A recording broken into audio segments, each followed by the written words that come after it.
Que lei me obriga a aprovar um aluno especial, ainda mais se ele não está acompanhando o nível da turma?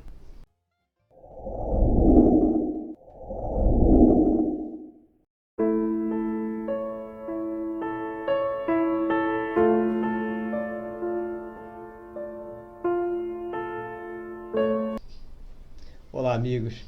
Eu sou o professor Roberto Anderson, escritor, educador e psicanalista, pesquisador em neurociência cognitiva pelo IUP, Instituto Universitário de Pesquisa e Educação, e sou membro da Academia de Ciências de Nova York. Vamos ver essa pergunta que tem chegado a diversos professores que nós estamos orientando e que eles ficam desesperados como responder uma coisa dessa. Onde é que está a legislação que me obriga a passar o aluno? Gente, antes de mais nada, vamos ver o seguinte. Nós estamos num país em que nós estamos sendo acomodados à seguinte realidade. Tudo é proibido, exceto aquilo que é permitido. Outro dia, o próprio ministro da Economia, etc., comentou isso lá em Davos, na Suíça. Nós temos que saber que não pode ser assim. A humanidade, a sociedade, os grupos sociais, as pessoas têm que saber o que devem fazer, independentemente de haver leis ou não para aquilo.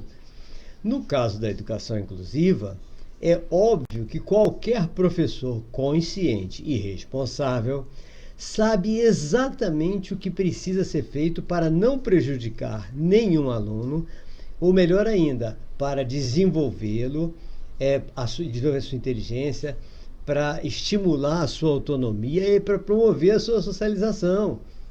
Todo professor sabe disso, sabe o que tem que ser feito.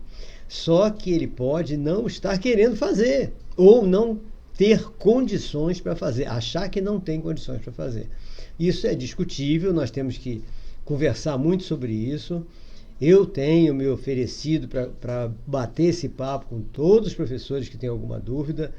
Tenho viajado, como vocês sabem, o Brasil inteiro para isso. Agora mesmo, a semana que vem, estou indo para o Rio Grande do Sul novamente. Mais tarde nós iremos subindo por todos os estados até o estado do Pará, de onde veio, aliás, essa última dúvida igual em todos os locais. Vamos partir do seguinte princípio. Nós temos um aluno com dificuldade de aprendizagem. Seja ela a origem dela a que for, é uma dificuldade de aprendizagem.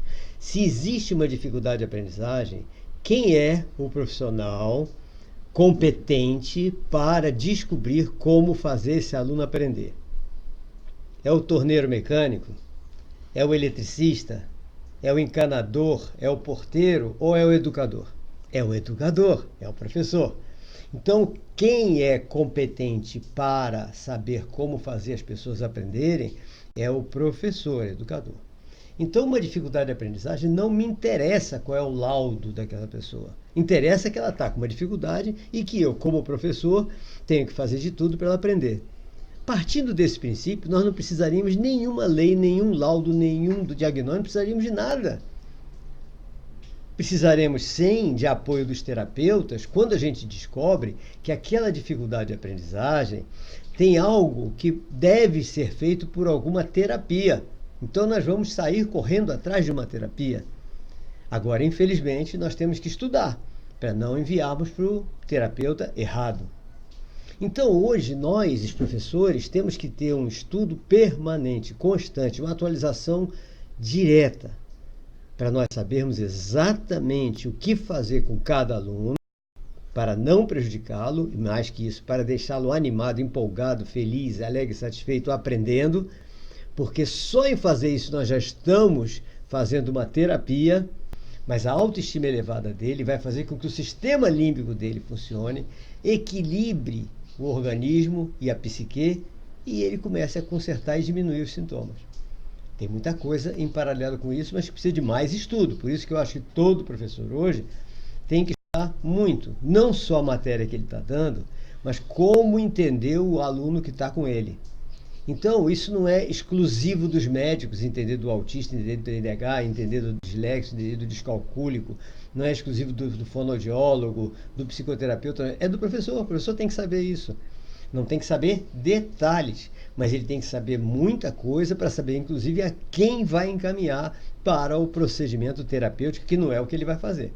A terapia pedagógica é uma terapia de elevação de autoestima. Aí, se precisa algo além disso, aí nós vamos encaminhar para quem? Para o fono, para o nutricionista, para o gastroenterologista, para o imunologista, para o pediatra, neuropediatra, para o psiquiatra infantil, né? Para o nutrólogo. Aí nós então precisamos disso. Então é muito importante que nós todos, como professores, estejamos sempre nos atualizando com isso. Então vamos ver. Aí nós recebemos o aluno, tem dificuldade de aprendizagem, né? E não está conseguindo se alfabetizar. Aí nós queremos uma lei para poder passar ele para o ano seguinte, para ele poder acompanhar a idade dele, da mesma idade dele, está certo. Mas precisamos de lei por quê? Nós sabemos que esse aluno, se ele for mantido na turma com idade abaixo da dele, vai baixar a autoestima dele, certo? Se vai baixar a autoestima dele, vai ser prejudicado, não vai? Então, qual é o certo?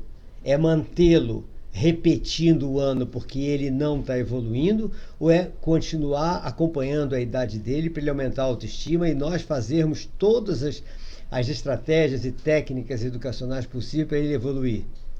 No meu modo de entender, é essa segunda opção. No modo de entender de uma porção de professores, ele só vai poder acompanhar a turma da idade dele se ele passar, se ele tiver o mesmo conhecimento que os outros. Isso é possível?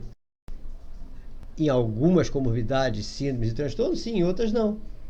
E se nós mantivermos ele repetindo o ano, o que vai acontecer? Aí, o sistema límbico dele vai prejudicar o seu desenvolvimento. Vai prejudicar tudo que ele tem. Então, o primeiro passo, antes de falar em qual lei permite, é nós, professores, temos que analisar e ver o que é melhor para esse aluno se desenvolver, a autoestima dele está sempre elevada, para que o cérebro dele nos ajude a ajudá-lo. Esse é o ponto básico. Esqueça lei, esqueça tudo. Esqueça diagnóstico, esqueça laudo. A primeira coisa que nós temos que fazer é olhar o aluno. Aliás, em pedagogia, na licenciatura, todos nós aprendemos isso. Que o ponto é o aluno é a base de tudo. Então o aluno pode ser extraterrestre, nós temos que entender esse aluno e desenvolver esse aluno, independentemente das dificuldades que ele tem. Então nós sabemos o que fazer. Aí nós vamos, então, não, esse aluno ele vai ter que acompanhar a turma dele, ele não está alfabetizado ainda. Mas os professores da próxima série têm que saber que tem que conversar com ele oralmente, da maneira que a gente descobriu que é a maneira dele evoluir. E, em paralelo, alguém tem que fazer um trabalho de alfabetização, utilizando um dos métodos que já estão desenvolvidos no mundo inteiro, métodos educacionais, de treinamento, de adestramento, até como ABA, TEACH, etc. Então nós vamos utilizar tudo o que for possível para que ele evolua e que ele se alfabetize. Enquanto ele não se alfabetiza, nós vamos continuar dialogando com ele, aumentando o conhecimento dele oralmente, é óbvio, lógico. O aluno não fala, vamos continuar desenvolvendo ele intelectualmente, como?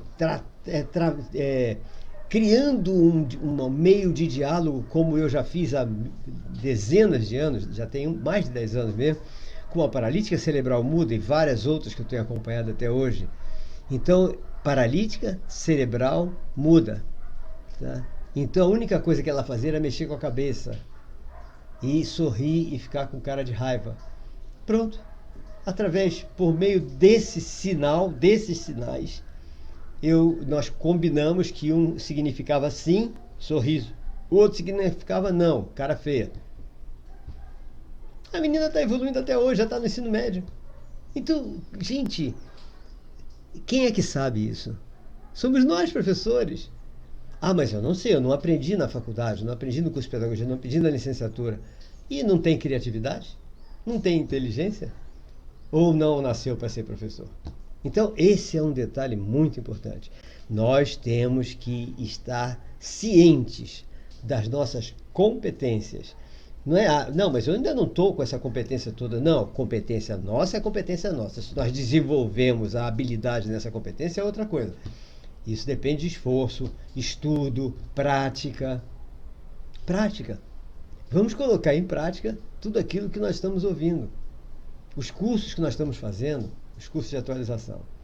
Então, antes de mais nada, como eu falei anteriormente, nós é que vamos saber em que turma o aluno especial tem que ser incluído. O nome diz incluído, não é passado nem reprovado, é incluído. Então, se é incluído, não é passado nem reprovado. Ele não passou nem foi reprovado. Ele vai ser incluído. Em que turma? Na turma que o colégio analisar e ver que é a turma que ele vai ter mais proveito e que não vai prejudicar os colegas. Você não vai colocar uma criança, um adolescente de 16 anos que não está alfabetizado numa turma de criancinhas de 6 anos de idade. É óbvio que não. Ele vai ter que ser alfabetizado junto com a turma de 16 anos, que vai estar no ensino médio, no segundo ano do ensino médio. Pode até, na parte do ensino médio, já não precisa acompanhar tanto a idade, porque já são todos adolescentes. Então o cara pode ter 18 anos e está na turma do primeiro ano, na turma de 16, de 15. Tá? Não tem problema. Mas mais para trás é prejudicial, porque você vai acabar colocando pessoas em fases diferentes de desenvolvimento sexual, inclusive, né? Então tudo isso tem que ser muito bem observado pelo professor. Aí o professor descobriu, esse aluno vai se dar muito melhor se ele estiver na turma do, digamos, do terceiro ano, tá? Embora ele não esteja alfabetizado. Então ele vai para a turma do terceiro ano e nós vamos alfabetizá-lo à parte. O AEE, Atendimento à Educação Especializada, não é feito para alfabetização, mas eu tenho usado isso. Eu tenho usado ele para alfabetização, por quê? Porque os professores regulares não têm competência para alfabetizar. Eu, pelo menos, não tenho. Então, um professor de ensino fundamental 2, de ensino médio, não é da competência dele a alfabetização. E a alfabetização é uma coisa específica. E a alfabetização de alguns distúrbios precisa de métodos específicos, que são métodos especializados para o alfabetizador. Então, usar o AEE para isso. Ou usar um alfabetizador em horário paralelo, ou até no mesmo horário, em alguns momentos, no mesmo turno, em alguns horários específicos para isso. Então, gente, antes de mais nada, não se prendam às leis.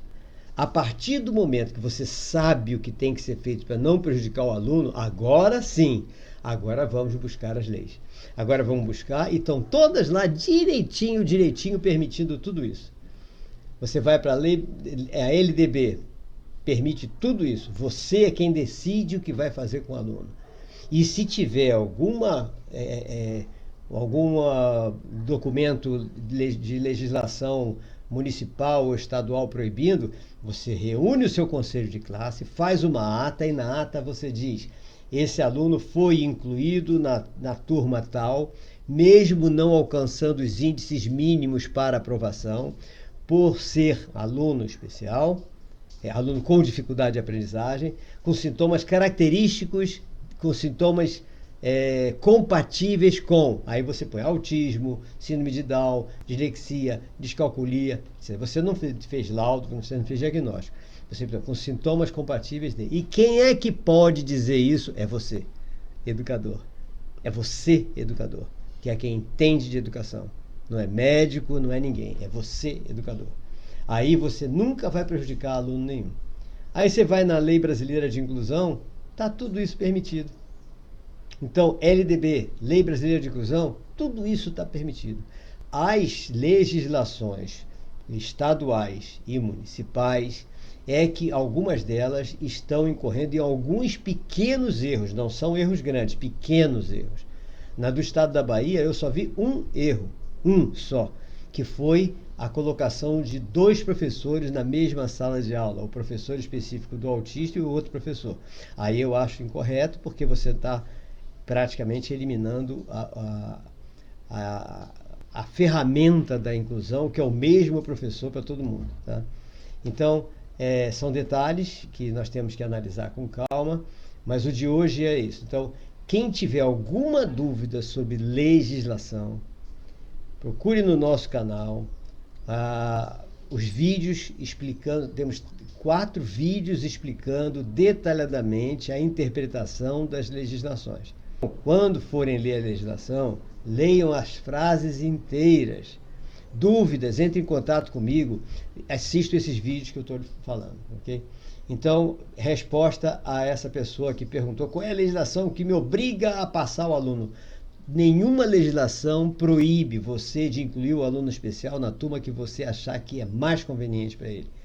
Pelo contrário, toda a legislação diz que você tem que incluir o aluno especial na sala correspondente à idade dele, e por isso existe a educação inclusiva e a adaptação curricular e a adaptação de conteúdo. Brevemente falaremos de adaptação de curricular e adaptação de conteúdo. Aguardem. Forte abraço, amigos.